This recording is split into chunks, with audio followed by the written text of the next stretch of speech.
بسم اللہ الرحمن الرحیم۔ چیس کی طرف سے آپ سب کو اسلامیات کی کتاب میں خوش آمدید، اور میں ہوں آپ کا معلم ڈاکٹر ضیاء الرحمان۔ ہمارا آج کا سبق ہے عام الوفود، یعنی وفود والا سال، اور یہ ہے سن 9 ہجری، اور آج اس کا تیسرا لیکچر ہے، اور تیسرے لیکچر میں جو اب SLO پڑھیں گے وہ بہت آسان ہے۔ 3 وفود کے بارے میں ہم پڑھ چکے ہیں، بنو تمیم، بنو نجران اور عبد القیس۔ ان تینوں وفود کے بارے میں ہم نے پڑھ لیا کہ کون تھے، کہاں سے آئے تھے، اور ان کا کیا واقعہ ہوا، اور ان سب نے اسلام قبول کیا یا نہیں کیا۔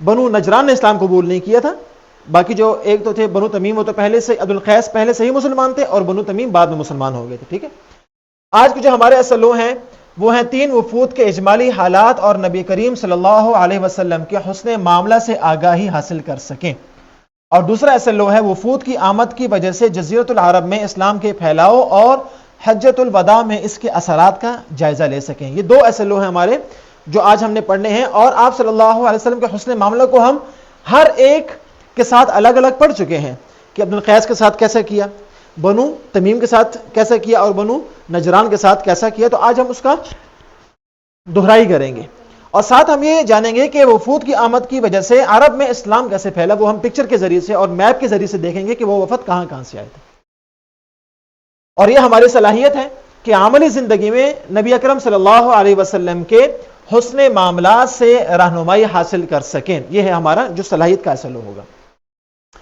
سب سے پہلے جو چیز ہمیں سمجھ آتی ہے، 3 وفود، بلکہ 60 وفود، لیکن ان میں سے ہم نے 3 پڑھے۔ جو 3 وفود کے جو آئے تھے اور ان کے استقبال، ٹھیک ہے، ان کا اکرام، اعزاز، اس سے ہمیں کچھ باتیں سمجھ میں آتی ہیں۔ سب سے پہلی بات جو ہمیں سمجھ آتی ہے وہ ہے وفود کے استقبال کی تیاری کرنا۔ یعنی جب بھی کوئی وفد آتا تو جناب نبی کریم صلی اللہ علیہ وسلم ایسا نہیں کہ اس کی تیاری نہیں کرتے تھے، بلکہ اچھا لباس پہنتے تھے، اور صحابہ کرام کو بھی یہ ارشاد ہوتا تھا کہ آپ بھی اچھا اور صاف لباس پہن لیں۔ دیکھیں، آپ کے پاس ایک مہمان آ رہا ہے، وفد کہاں سے آ رہا ہے، اور آپ اگر گھر کی صفائی نہیں کریں گے، خود صاف نہیں رہیں گے، تو ان کو لگے کہ ان کو ہمارے آنے کی خوشی نہیں ہے، گھر ویسے ہی گندا ہے، خود بھی ویسے ہی روٹین چل رہی ہے۔ لیکن اگر ان کے آنے کا اہتمام ہوگا، گھر صاف ستھرا ہوگا، استقبال ہوگا، خوشی سے آپ ان سے ملیں گے، استقبال کریں گے، تو ان کو بھی کیا ہوتی ہے؟ خوشی محسوس ہوتی ہے، تسکین اور راحت محسوس ہوتی ہے۔ تو نبی کریم صلی اللہ علیہ وسلم وفود کی آمد سے قبل عمدہ لباس پہنتے، یہ ہے وفود کا اعزاز، اکرام، اور صحابہ کرام رضی اللہ تعالی عنہم کو بھی صاف لباس کی تلقین کرتے کہ آپ بھی اچھے لباس میں ان کا استقبال کریں۔ دوسری چیز وہ ہے مہمان نوازی کا اہتمام۔ استقبال تو ہو گیا، اور مسکرا کر ان کا استقبال کرتے۔ اس کے بعد کیا ہے؟ مہمان نوازی، کہ آپ صلی اللہ علیہ وسلم ان کی مہمان نوازی کا بہترین انتظام کرتے، اور اچھے مکان میں، عمدہ مکان میں ان کے لیے رہائش کا انتظام کرتے۔ ایسا نہیں کہ کوئی پرانا مکان ہے، ایسا مکان ہے جو رہائش کے قابل نہیں ہے، وہاں پر ان کو ٹھہرایا، نہیں، جو اچھا دستیاب عمدہ مکان تھا وہاں پر ان کا اکرام ہوتا۔ ٹھیک ہے، نبی اکرم صلی اللہ علیہ وسلم وفود کو بہترین مکانوں میں ٹھہراتے تھے، اور مہمان نوازی کا خصوصی اہتمام کیا جاتا تھا۔ ہم نے وہ بھی پڑھا تھا کہ جو مسیحی وفد تھا اس کو مسجد نبی میں ٹھہرا کر ان کو عبادت کی بھی اجازت دی کہ آپ اپنی عبادت یہاں پر کر سکتے ہیں۔ تو یہ مہمان نوازی ہوگی نا ساری۔ اس کے بعد مسجد نبوی میں نشست۔ آپ صلی اللہ علیہ وسلم مسجد نبوی میں مختلف ستون ہیں، وہاں پر ایک ستون مختص کیا ہوا تھا کہ جب باہر سے وفود آتے وہ اس ستون کے پاس آتے، اور آپ صلی اللہ علیہ وسلم خوش مزاجی سے مسکرا کر ان کا استقبال کرتے ہیں۔ جیسے باقی کسی کے آنے کی آپ کو خوشی ہوتی ہے تو آپ کیا کرتے ہیں؟ مسکراتے ہیں۔ ٹھیک ہے، تو نبی اکرم صلی اللہ علیہ وسلم مسجد نبوی میں ستون سے ٹیک لگا کر بیٹھتے تھے اہتمام سے۔ ایسے نہیں کہ گھر کے اندر ہے، نہیں، باہر موجود ہے استقبال کے لیے، کہ جیسے وہ لوگ آئیں تو سامنے میں ان کے استقبال کے لیے موجود۔ اب یہ ہے مہمان نوازی ہے۔ ٹھیک ہے، اور ہر وفد سے خوش اخلاقی اور مسکراہٹ کے ساتھ ملتے تھے۔ یہ بھی ایک مہمان کا اور ایک وفد کا حق ہے کہ جب وہ آئے، ایسا نہیں کہ آپ کا چہرہ لٹکا ہوا ہو، موڈ خراب ہو، موڈ آف ہو، نہیں، مہمان کا اکرام نہیں ہے، وفد کا یہ اکرام نہیں ہے۔ خوش اسلوبی سے اور خوش اخلاقی سے ان سے ملنا۔ اس کے بعد کیا ہے؟ گفت و شنید اور توجہ۔ جب مہمان آ جائے تو ایسا نہیں کرنا کہ آپ ادھر بیٹھ گئے اور مہمان وہاں بیٹھ گیا، آپ نے موبائل لے لیا، یا آپ نے اپنا کوئی ٹی وی لگا کے کچھ دیکھنا شروع کر دیا، اپنے کتاب کو پڑھنا شروع کر دیا، یا مہمان کو بٹھا کے آپ خود باہر نکل گئے۔ یہ مناسب نہیں ہے۔ مہمان جب آئے اس سے اچھی طرح ملنا، اچھی جگہ پر بٹھانا، اس سے بات چیت کرنا، ہاں بھی کیسے ہیں، گھر میں خیریت، سفر کیسا گزرا، کوئی تھکاوٹ تو نہیں ہوئی، کسی چیز کی ضرورت ہے، جو موجود ہے وہ اس کو پانی پلایا، یہ اس کا اکرام کرنا. اور نبی کریم صلی اللہ، اور جو بات کرے تو اس کو توجہ سے سننا، یہ نہ کہ وہ بات کرو آپ چاہ ہاں ہاں آپ موبائل میں دیکھ رہے ہو. ایسا کرنا مہمان نوازی کے اصول کے خلاف ہے. جب آپ بات کریں آپ کی مکمل توجہ اس کی طرف ہونی چاہیے تھی. اور حدیث میں یہ آتا ہے، سیرت سے ہمیں یہ بات معلوم ہوتی ہے کہ آپ صلی اللہ علیہ وسلم جس سے بات کرتے تو چہرہ اس کی طرف نہیں کرتے تھے، بلکہ پورا رخ اس کی طرف کرتے تھے تاکہ پوری توجہ اس کی طرف ہو جائے. یہ ہے سنت طریقہ. اور اسی طرح جو مہمان ہیں ان کا اکرام کرنا چاہیے. اور اسی کو ہم نے لکھا کہ نبی اکرم صلی اللہ علیہ وسلم ہر وفد کی باتوں کو مکمل توجہ سے سن لیں. یہ اس کا اکرام ہے، یہ اس کا حق ہے. اور ان کو ضروری عقائد اور احکام اسلام کی تعلیم دیتے. جس کام کے لیے وہ مہمان آیا ہے وہ مقصد بھول نہیں جانا، کھانے پینے میں نہ لگ جانا بات میں نا. جس مقصد سے آئے ہیں وہ مقصد بھی ان کو دیا کہ ان کو عقائد کی تعلیم دی، احکام اسلام کی تعلیم دی، پھر ان کو رخصت کیا. سمجھا گی بات؟ اور جب واپس جا رہے ہیں شکر کیا، چلے گئے مہمان نے. مہمان اللہ کی رحمت ہے، ٹھیک ہے، وفد اللہ کی رحمت ہے. جب جا رہے ہیں تو تب بھی ان کا اکرام کیا. جو آپ کے بس میں ہے ان کو تحائف یا کوئی اور چیز ان کو دے دی تاکہ واپسی پہ بھی آپ کو اچھے الفاظ سے یاد رکھیں. اور یہ ہمیں سیرت سے معلوم ہوتا ہے کہ نبی اکرم صلی اللہ علیہ وآلہ وسلم ہر وفد کو مراتب کے مطابق تحائف دیتے ہیں. ہاں یہ بھی یاد رکھیں، ہر ایک کو اس کے مرتبے کے مطابق تحفہ دینا ہے.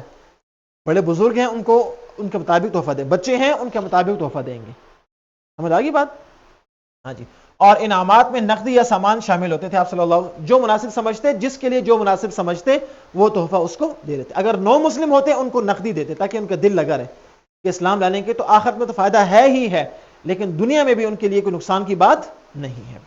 یہ تو ہو گیا ہمارا پہلا جو ہمیں سیرت سے سمجھ میں آتا ہے، اور جو 3 وفود کے استقبال اور ان سے بات چیت اور ان کے جب وہ رخصت ہو رہے ہیں تو اس کا سمجھ میں آتا ہے. ایک بات اور وہ بڑی اہم ہے جو کہ ہمارا دوسرا اصل لو ہے، وہ ہے وفود کی آمد اور اسلام کا پھیلاؤ.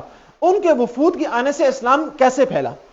ٹھیک ہے، آپ کے سامنے پہلے میں ایکسپلین کرتا ہوں، پھر نقشے پہ اس کو بڑھتے ہیں. وفود کی آمد سے جزیرت العرب میں اسلام کا فروغ تیزی سے ہوا، تیزی سے اسلام پھیلا. دیکھیں نا، ایک آ رہا ہے کہاں سے؟ بحرین سے، ایک یمن سے، ایک وہاں سے، ایک تبوک سے، نجد سے، نجران سے، بنو سلیم، فلاں فلاں فلاں آ رہے ہیں. تو مختلف علاقوں میں اسلام کی آواز پھیلی نا، تو لوگ ایک دوسرے سے سن کر اسلام کی طرف راغب ہونے لگے. یہ فائدہ ہوا. اور مختلف قبائل کے وفود جیسے ثقیف، بنی اشعر اور بنی کنانہ وغیرہ، وہ اسلام قبول کرنے کے لیے وہاں پر تشریف لائے اور انہوں نے اسلام قبول کیا. اور آپ صلی اللہ، اس میں صرف عقائد کا بھی تو بہت بڑا دخل تھا، لیکن ایک بڑا دخل کس کا تھا؟ آپ صلی اللہ علیہ وسلم کا حسن سلوک. وہ اتنے متاثر ہوئے، اچھا ہم نے تو یہ کیا تھا، اس کے جواب میں آپ صلی اللہ علیہ وسلم نے اتنی شفقت کی، اتنی محبت کی، ہم نے اس طرح پکارا تھا، لیکن آپ صلی اللہ علیہ وسلم نے کبھی غصے کا اظہار نہیں کیا. اب دیکھیں اسلام کیسے پھیلا. آپ کے سامنے یہ مدینہ نظر آ رہا ہے آپ کو، ٹھیک ہے. اب یہ ہے مدینہ منورہ. اب یہاں پر مختلف کیا آتے ہیں، اسکرین دکھا دیں. اب ایک ہے وفد ثقیف جس میں 6 افراد شامل ہیں، وہ یہاں سے آتا ہے. اس کے بعد آتا ہے کعب ابن زہیر کا وفد، بنو سلیم کا. اس کے بعد آتا ہے وفد عبد القیس جس میں 40 افراد ہیں، ٹھیک ہے. اس کے بعد یہ یہاں سے آتے ہیں، میں نے کہا تھا بحرین کے پاس سے آتے ہیں، ٹھیک ہوگی بات. یہ یہاں سے آگے بحرین سے. اس کے بعد اگلا وفد آتا ہے نجران کا، جو کہ کہاں سے آتا ہے؟ یمن اور اس کے جو بارڈر ہے یہاں سے آتا ہے. اس کے بعد بنی حنیفہ، 17 افراد ہیں اس میں، وہ یہاں سے. اب دیکھیں مختلف جگہوں سے آ رہے ہیں، ٹھیک ہے. اس کے بعد کیا آتا ہے؟ مختلف صنعاء سے آتا ہے، معارب سے آتا ہے، پھر حضرت موت سے آتا ہے، اور اس کے بعد ربع الخالی سے آتا ہے. اس طرح مختلف مقامات سے، بابلہ سے آتا ہے. اب یہ مختلف مقامات سے جو جتنے بھی لشکر آ رہے ہیں، اب صرف اکیلے تو نہیں آ رہے ہیں نا، یہ رستے سے کتنے لوگوں سے گزر کے جا رہے ہیں اور ان کو اسلام کے بارے میں پتہ. یہ قبیلہ طے ہے، حاتم طئی، آپ نے سنا ہوگا، وہ اس قبیلے سے تھے. وہ قبیلہ اسد ہے، بکر ہے، بنو ثعلبہ ہے، بنو بکا ہے، بنو بلال ہے، بنو حنیفہ ہے، یمامہ ہے، عامر ہے، بنو سلیم. یہ تمام، اب دیکھیں پورے عرب میں اسلام پھیلا کہ نہیں پھیلا. تو ان تمام چیزوں سے ایک بات سمجھ آتی ہے کہ وفود کے استقبال اور جو وفد آتے رہے عام الوفود والے سال، اس سے اسلام کتنے تیزی سے پھیلا اور مختلف مقامات پر اسلام پھیلا. اب دیکھیں مختلف جگہوں سے اسلام جو ہے قبول کرنے کے لیے لشکر آ رہے ہیں, اس ایریا سے بھی آ رہے ہیں, یہاں سے بھی. اب یہ پورا عرب یہی ہے نا, پورا عرب تو یہی ہے. اب پورے عرب میں اسلام کیا ہو گیا, پھیل گیا. تو اسلام پھیلنے میں عام الوفود کا ایک بہت بڑا کیا تھا, کردار تھا. سمجھ گئی بات, یہ بڑی اہم پی پی ٹی ہے. اور اس کا اثر کیا ہوا کہ 9 ہجری کو یہ ہوتا ہے عام الوفود, 10 ہجری کو ہوتا ہے حجۃ الوداع. اس میں مسلمان جو صرف حج کرنے آتے ہیں, یاد رکھیں تمام مسلمان تو حج کرنے نہیں آتے نا, جن کے پاس رستہ ہوتا ہے, سواری ہوتی ہے, سفر کر سکتے ہیں, وہ آتے ہیں, جیسے ہر سال ہوتے ہیں. تو صرف حج کرنے والے مسلمانوں کی تعداد کتنی تھی, 1.25 لاکھ, 1,24,000. ٹھیک ہے, تو یہ بہت بڑی کیا تھی, ایک فتح تھی اور بہت بڑا ایک فائدہ تھا جو کہ اسلام کو پہنچا. اب ہمیں کیا سیکھا؟ نمبر 1 آداب ملاقات. سب سے پہلے ہم نے یہ سیکھنا ہے کہ کسی سے ملاقات کس طرح کرنی ہے. ہمارے سیکھنے کے لیے سبق میں کیا ہے کہ حسن سلوک سے ملاقات کے آداب سیکھیں, مسکرا کے ملنا. اس کے بعد مہمانوں کی تکریم کرنا اسلام کی تعلیمات کا اہم حصہ ہے. مہمان آئے تو اس کی عزت کرنا, تکریم کرنا, اس کی عزت افزائی کرنا. مہمان نوازی کی تعلیم, ہمیں یہ بھی معلوم ہوتا ہے کہ نبی کریم صلی اللہ علیہ وسلم کی سیرت سے مہمان نوازی کے اہم اصول سیکھے جا سکتے ہیں. مثلا گھر آنے والے مہمانوں کا احترام کرنا ضروری ہے. حالانکہ انہوں نے کس طرح بلایا تھا, لیکن اس کے باوجود مہمان کا اکرام چھوڑا نہیں. اس کے بعد ان کا استقبال, ان کے رہائش کا انتظام, ان کے آرام کا انتظام, اور ان کو جب واپس بھیجے تو رخصتی بھی اچھے انداز سے. یہ تمام چیزیں ہمیں کس سے معلوم ہوتی ہیں؟ عام الوفود میں, وفود کے آنے میں, اور ان کے ساتھ جو آپ صلی اللہ علیہ وسلم نے جو حسن سلوک کیا اس سے ہمیں یہ سبق معلوم ہوتا ہے. اور آج کی ایکٹیویٹی کیا ہے؟ طلبہ سے پوچھیں, ہم آپ سے پوچھیں گے کہ آپ نے نبی کریم صلی اللہ علیہ وسلم کے وفود کے ساتھ سلوک سے کیا سیکھا. ٹھیک ہے, ہم نے اس پہ بات چیت کی بھی نا. ٹھیک ہے, اور گھر کا کام کیا ہے کہ مہمانوں اور وفود کے ساتھ حسن سلوک کے طریقوں پر والدین کے ساتھ بات چیت کریں. یہ سبق ان کو بتائیں, یہ پوائنٹس ان کو بتائیں, اور ان کے ساتھ بات چیت کرنی ہے آپ نے 5 منٹ, 10 منٹ, 15 منٹ, کہ ہم مہمانوں کا استقبال کس طرح کریں گے, ان کا خیال, آرام کا خیال کس طرح کریں گے, ان کی آمد, استقبال, ان کا رہنا, ان کا کھانا پینا اور واپسی ہم نے کس طرح کا خیال کرنا ہے. آپ کے والدین کن کن چیزوں کا خیال کرتے ہیں, مہمانوں کا اکرام کس طرح کرتے ہیں, اور کل ہم اس پر ڈسکس کریں گے. 5 سے 7 اہم نکات آپ نے بیان کرنے ہیں, کل والدین سے پوچھ کے آنا ہے, اور کل ہم نے اس پر بات چیت کرنی ہے. تو یہ تھا ہمارا آج کا سبق, اور اس کے ساتھ ورک شیٹ بھی موجود ہے اور کوشچن بینک بھی موجود ہے جو کہ ایس ایل او بیسڈ ہے, تاکہ یہ ایس ایل او بھی آپ کو خوب اچھی طرح سمجھ آ جائے. تو اپنا بہت خیال رکھیے گا. انشاءاللہ تعالی اگلے سبق کے ساتھ پھر ملاقات ہوگی. فی امان اللہ.